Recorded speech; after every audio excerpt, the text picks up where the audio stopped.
Good day, friends. I'm Kerry Dillinger. This is Bible Class Topics, and today we want to begin a series of lessons which we will publish over the next few weeks. What sin is, what sin is not. This is Lesson 1.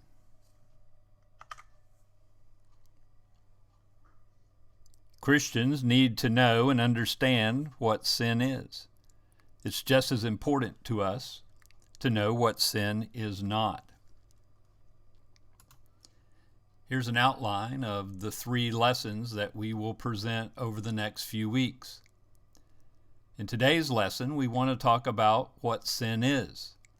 We will talk about sins of transgression, sins of omission, and sins of ignorance. Then in our next lesson, we'll continue studying sins of ignorance, and then begin to study just what sin is not. We'll finally, in the 3rd lesson, complete our study of what sin is not. We'll talk a little bit about sin and Christian growth, and we'll conclude our study by talking about sin and the hypothetical. Let's talk about sins of transgression. Doing what God forbids. That is the sins of transgression. Another way to put this is breaking the thou shalt nots. And now let's read 1 John 3 verse 4. We're reading from the King James Version for this verse. Whosoever committeth sin transgresseth also the law, for sin is the transgression of the law. Sin is the transgression of the law. This is a fundamental definition, and it's the basis for understanding what sin is. When we read in passages such as Romans 7:25 about the law, Paul is talking about the law of God. In Romans 3:27, this law is also called the law of faith. And in Romans 8 verse 2, this law is also called the law of the Spirit of life in Christ Jesus. We're not talking about the law of Moses here in this part of the New Testament.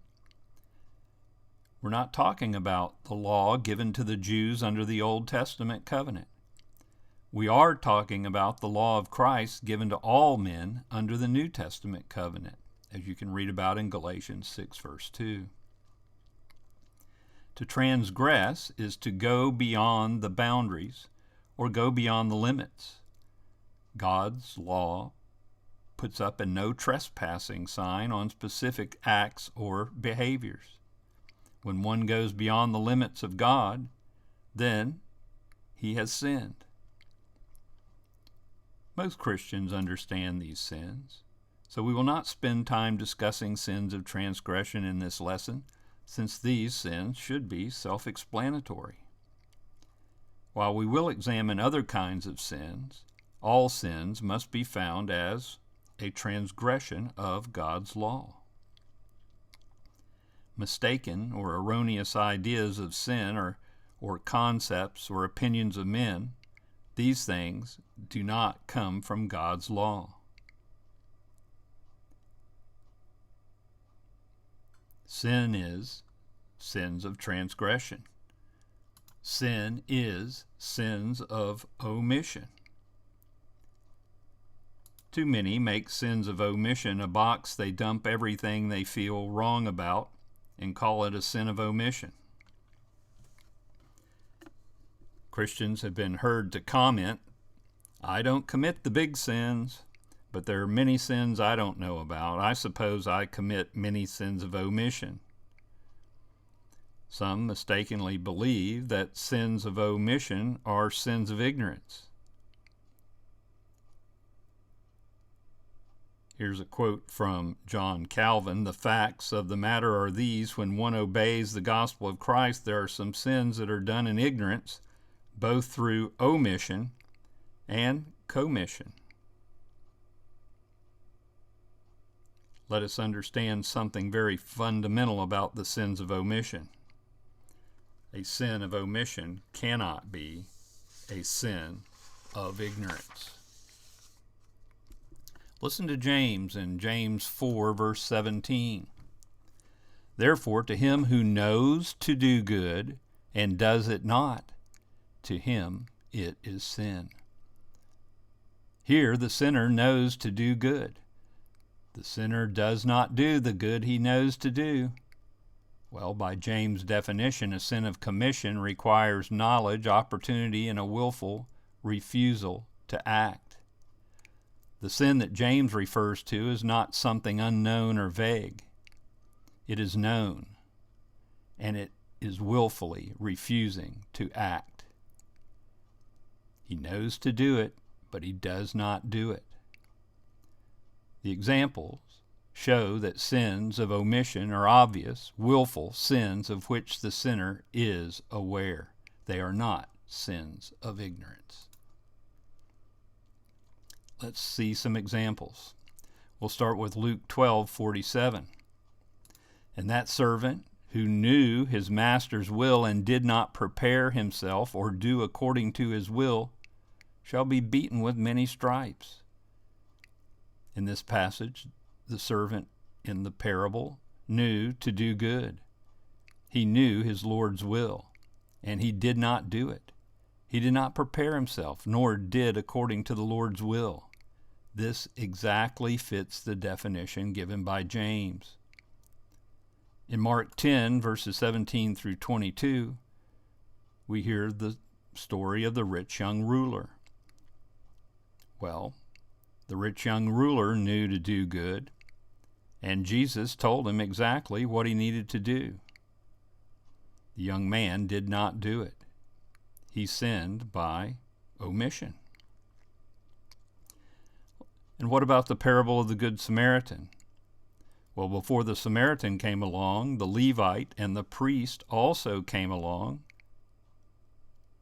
and saw the man injured by the side of the road, Luke 10, verses 30 through 37. The Levite and the priest knew the right and the good thing to do. Under the law of Moses, they had a duty to help those in distress, even their enemies. That can be read in passages such as Deuteronomy 22, verse 4. Exodus 23, verses 4 through 5, and the prophet Isaiah, chapter 48, verse 7. Even though the Levite and the priest knew the right thing to do, they did not do it. They were guilty of the sin of omission. What about the one-talent man in the parable of the talents? He also committed the sin to which James refers. Matthew 25, verses 24 through 27, we will take that reading. Then he who had received the one talent came and said, Lord, I knew you to be a hard man, reaping where you have not sown, and gathering where you have not scattered seed, and I was afraid, and went and hid your talent in the ground. Look, there you have what is yours. But his Lord answered him and said, You wicked and lazy servant, you knew that I reap where I have not sown, and gather where I have not scattered seed, so you ought to have deposited my money with the bankers, and at my coming I would have received back my own with interest. By his own mouth, the one-talent man condemned himself. He said, Lord, I knew you, verse 24. The servant knew the right and good thing to do. The servant's Lord confirmed his servant's knowledge. He said, you knew, in verse 26. Well, even though the servant knew the reasonable thing to do, he did not do it. The Lord condemned the servant as wicked because he knew what ought to have been done, but he did not do it. He sinned by omission. So we've discussed sins of commission, transgression, and we've talked about sins of omission. Let's begin studying sins of ignorance. There is a third category, or a kind of sin, that often gives people a lot of problems. And of course, most of the problems result from people trying to define sins of ignorance in their terms rather than from the Bible. Many view sins of ignorance as those things that one does wrong that he does not know of, cannot know of, and or cannot remember.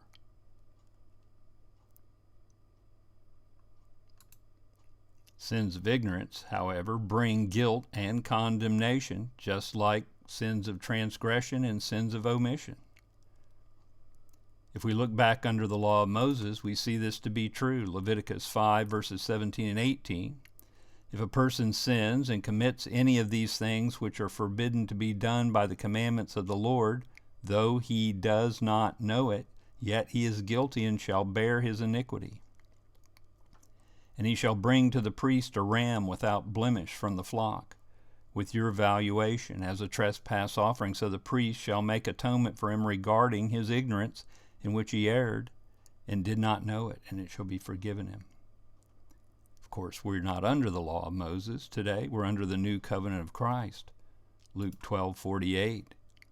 Jesus said, "But he who did not know yet committed things deserving of stripes shall be beaten with few. For everyone to whom much is given, from him much will be required, and to whom much has been committed of him, they will ask more." Why then are sins of ignorance blameworthy? Well, because, one, the sinner could have and should have known better.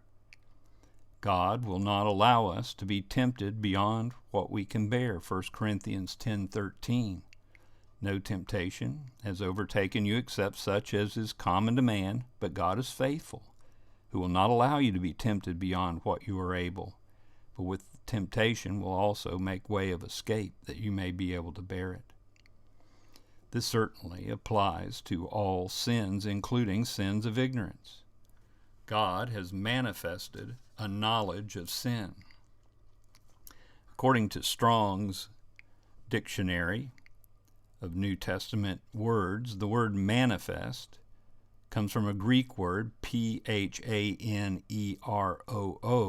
and number one definition, to make manifest or visible or known what has been hidden or unknown. To manifest, whether by words or deeds or in any other way. Make actual and visible, realize, to make known by teaching, to become manifest, to be made known of a person. Exposed to view, make manifest, to show oneself, to appear, to become known, to be plainly recognized, thoroughly understood, who and what one is. Strong's number 5319. And what about Romans 1:18 and 19? For the wrath of God is revealed from heaven against all ungodliness and unrighteousness of men, who suppress the truth in unrighteousness, because what may be known of God is manifest for them, for God has shown it to them. The atheist will stand guilty. And what of the nations? Romans 16:26. But now has been made manifest, and by prophetic scriptures has been made known to all the nations according to the commandments of the everlasting God, for the obedience to faith. And of course, in our lesson, we're talking about Christians. We're talking about you and me. We're talking to Christians. Ephesians 1:9. Having been made known to us the mystery of his will according to his good pleasure, which he purposed in himself. And Colossians 1:26. The mystery which has been hidden from ages and from generations, but now has been revealed to his saints. The sinner has refused, rejected, or conveniently forgotten knowledge. Ignorance from refusing and rejecting knowledge is talked about in many passages of Scripture. We'll read a few here. Hosea 4:6-9, my people are destroyed for lack of knowledge. Because you have rejected knowledge, I also will reject you from being priest for me. Because you have forgotten the law of your God, I also will forget your children. The more they increase, the more they sinned against me. I will change their glory into shame. They eat up the sin of my people. They set their heart on their iniquity, and it shall be like people, like priests. So I will punish them for their ways and reward them for their deeds. And then in Jeremiah chapter 8, verses 5 through 9.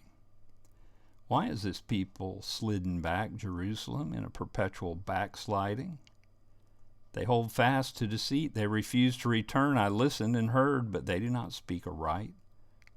No man repented of his wickedness, saying, What have I done? Everyone turned to his own course as the horse rushes into the battle. Even the stork in the heavens knows her appointed times, and the turtle dove, the swift, and the swallow observe the time of the coming. But my people do not know the judgment of the Lord. How can you say we are wise, and the law of the Lord is with us? Look, the false pen of the scribe certainly works falsehood. The wise men are ashamed. They are dismayed and taken. Behold, they have rejected the word of the Lord. So what wisdom do they have? Jeremiah 8, 5 through 9. And Isaiah, his watchmen are blind. They're all ignorant. They're all dumb dogs. They cannot bark, sleeping, lying down, loving to slumber. Yes, they are greedy dogs, which never had enough.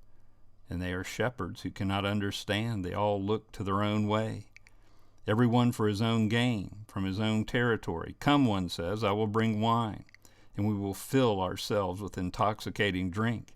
Tomorrow will be as today, and much more abundant. Isaiah 56, 10 through 12. In the New Testament, Jesus said this in Matthew 15, 14, Let them alone. They are blind leaders of the blind. If the blind leads the blind, both will fall into a ditch.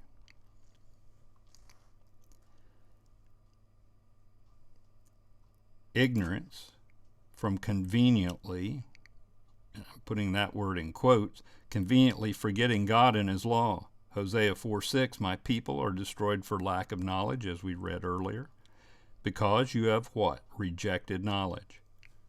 I will also reject you from being priests for me, because you have forgotten the law of your God. I will also forget your children. And even as they did not like to retain God in their knowledge, God gave them over to a debased mind to do the things which are not fitting, Romans 1:28. And we'll finish up lesson 1 by reading Isaiah 17, 10 through 11. Because you have forgotten the God of your salvation, and have not been mindful of the rock of your stronghold, therefore you will plant pleasant plants and set out foreign seedlings. In the day you will make your plant grow, and in the morning you will make your seeds to flourish. But the harvest will be a heap of ruins in the day of grief and desperate sorrow. That brings us to the end of lesson 1. Thank you so much for studying with me today.